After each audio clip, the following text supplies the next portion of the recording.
SOG. Oggi vi faccio vedere un modellino che credo che sia ancora in produzione, della SOG, una serie abbastanza economica ma discreto. Arriva intanto in un foderino in nylon con attacco per la cintura sia orizzontale che verticale. Il modello è il Magnadot 2.0,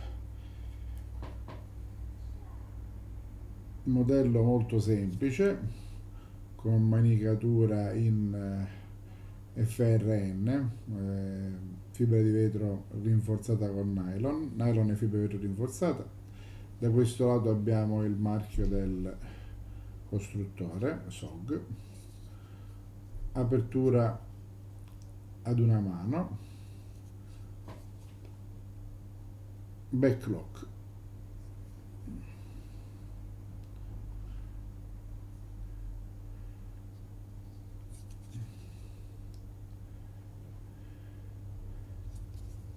La lama è abbastanza spessa per le dimensioni del coltello.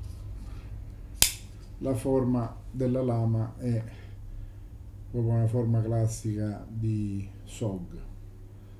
Il modello è combo. Da questo lato abbiamo il nome del costruttore col nome del modello, Magnadot. L'altro lato invece, come vedete, è sterile. Il coltello, come dicevo, è backlock.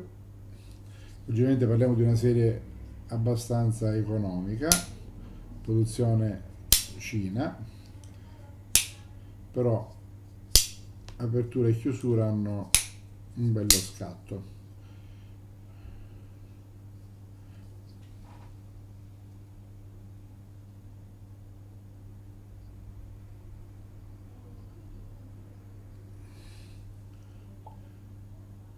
Sistema di sicurezza interno sembra quasi quello di Cold Steel, è fatto su due pezzi.